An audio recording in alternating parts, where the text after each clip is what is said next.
Une des grandes difficultés quand on veut se lancer dans l'entrepreneuriat, c'est en termes d'organisation, notamment quand on a un job salarié à côté ou une famille. Je le sais parce que moi, c'est ce que j'ai traversé. Je m'appelle Fred Mola, je suis négociateur professionnel et depuis 3 ans, j'ai lancé un projet de side project, donc un side business à côté de mon emploi salarié. Et aujourd'hui, je cumule à la fois une vie de salarié à 80%, une vie de papa de 3 enfants, une vie de sportif de haut niveau, puisque je joue en Ligue B de volleyball, et une vie d'entrepreneur, puisque j'ai aujourd'hui une chaîne YouTube avec plus de 12 000 personnes, j'ai des offres de coaching, notamment pour des accompagnements de rupture conventionnelle, et j'arrive à faire rentrer tout ça dans une semaine. Alors comment je fais? Deux pépites d'organisation qui, moi, m'ont sauvé dans mon projet entrepreneurial et qui m'ont permis de trouver un bon équilibre par rapport à ma vie à côté de salarié, de papa et puis de sportif. Le premier, c'est de considérer le temps comme la valeur la plus précieuse que vous avez dans votre vie. Aujourd'hui, vous avez, si potentiellement vous avez envie de vous lancer dans un projet, si vous étiez encore chez vos parents au chômage et que vous aviez que ça à penser, ce serait facile. Vous pouvez sans problème lire pendant 3 heures des documents sur le business, ensuite vous former pendant 2 heures, ensuite aller marcher pendant 1 heure, ensuite créer un produit, une vidéo ou un contenu pendant 4 heures, et puis refaire ça le lendemain. Mais si vous avez déjà un job salarié, que vous avez des enfants, que vous avez des activités à côté, le temps se réduit énormément. Moi, ce que je vous conseille de faire, et c'est ce qui a marché pour moi, c'est de considérer vos unités de temps que vous avez à disponible comme dans un jeu vidéo. Vous savez, dans un jeu vidéo, vous commencez avec par exemple 10 vies au début du niveau, et puis chaque niveau, vous avez les 10 vies, puis vous devez réussir en 10 essais par exemple. Là, imaginez bien que dans une semaine, si on regarde à l'échelle de la semaine, vous avez 7 jours fois 24 heures, ça fait 168 heures. Si vous retirez à ça les heures de sommeil, donc si on prend 7 nuits de sommeil à 8 heures par nuit, ça fait 56 heures. Si vous retirez environ 40 heures de travail, plus les trajets, ça fait environ 45 heures aussi. Donc vous retirez à peu près 100 heures des 168 heures que vous aviez disponibles. Il vous reste 68 heures. Si ensuite vous retirez le temps pour manger, pour vous laver, pour faire éventuellement avoir une vie sociale, vous voyez que le nombre d'heures que vous avez dispo par semaine se réduit. C'est très important que vous calculiez ce nombre d'heures que vous avez pour votre projet et que vous arriviez à vous dédier des moments dans votre agenda pour ce projet. Et que ce soit vraiment en vous disant j'ai que 2 heures tous les 2 jours pour mon projet par exemple. Donc j'ai 2 heures le lundi soir, 2 heures le mercredi soir et puis 3 heures le samedi matin. J'ai que 7 heures par semaine pour mon projet. Et donc le fait d'avoir un temps limité comme ça et surtout d'avoir pas forcément de place pour aller chercher plus de temps, ça va vous obliger à être efficace. Et donc, par exemple, vous allez devoir vous focaliser sur un seul réseau social parce que vous n'allez pas pouvoir vous dire, OK, je me lance sur TikTok, YouTube, Instagram, LinkedIn, Facebook, je vais sortir aussi un blog et puis je vais en plus faire des podcasts et puis vous n'arriverez pas à tout faire. Si vous avez un temps limité et que vous avez ça comme la chose la plus précieuse dans votre vie de gérer votre temps, vous allez devoir prioriser à fond. Ça, c'est quelque chose qui a énormément marché pour moi. Au début, quand je me suis lancé, je me suis dit, je sors une vidéo par semaine, mais ce sera que sur YouTube. Et j'ai tenu ce rythme de une vidéo par semaine sur YouTube avec le peu de temps que j'avais dans la semaine en prenant des plages horaires que j'avais définies à l'avance. C'est une des choses qu'on verra un peu plus précisément dans la conférence que je ferai dans le grand atelier. Justement, je vous donnerai des templates un peu d'organisation type que vous pouvez utiliser et que moi j'ai utilisé notamment. Ça vous permettra de vous donner, de vous faire une idée sur comment vous pouvez lancer votre projet avec une vie à côté et puis potentiellement bientôt faire la transition pour être à 100% dans l'entrepreneuriat.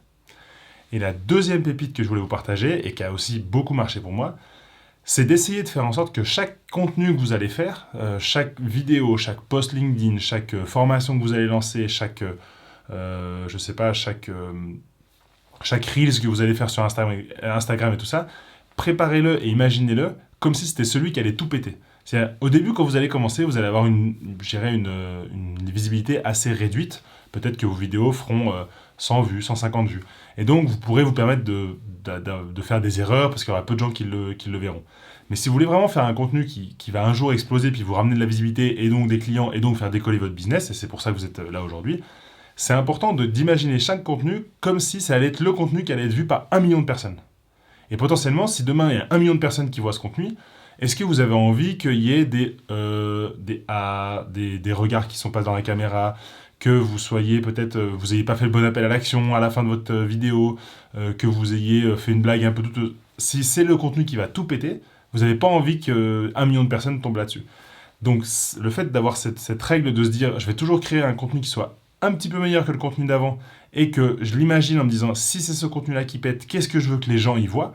Donc par exemple, est-ce que je veux qu'il y ait un branding assez clair sur des couleurs, un type d'habit pour qu'ils se rappellent qui je suis, une casquette, des lunettes, on voit souvent ça dans l'entrepreneuriat. Est-ce que je veux peut-être au milieu parler des produits que je fais et puis dire bah, en tout cas, si cette vidéo vous plaît, sachez que j'ai un book qui vous permettra d'aller un petit peu plus loin dans mes théories et mes techniques. Je vous invite à le télécharger et tout. S'il y a 1 million de personnes qui le voient, ça peut vous ramener un flux de clients. Et si au contraire, bah, il y a une vidéo qui buzz, mais qui n'est pas la meilleure que vous ayez faite et que vous avez oublié dedans de parler de certaines choses pour votre business, bah, ce serait un petit peu dommage. Donc voilà, les 2 pépites que je voulais vous partager aujourd'hui. Donc voyez le temps comme votre valeur la plus précieuse et imaginez bien le nombre d'heures que vous avez par semaine à utiliser pour votre projet, ça vous aidera beaucoup dans l'organisation. Et la deuxième chose, c'est de toujours imaginer votre nouveau contenu comme 1% meilleur que celui d'avant, ça permet de toujours un petit peu progresser, et surtout de vous dire si c'est ce contenu-là qui pète, qui explose, qui se fait voir par 1 million de personnes, qu'est-ce que je veux qu'il y ait dedans. C'est justement l'objectif de ma participation au Grand Atelier, c'est de vous aider, vous qui êtes entrepreneur avec un super projet et une envie de vous développer, à trouver la bonne organisation, la bonne façon de prioriser vos objectifs, de prioriser vos actions, pour que vous puissiez tenir sur le long terme et aboutir à votre projet et aboutir à potentiellement quitter le salariat pour vous lancer à 100% dans ce projet-là.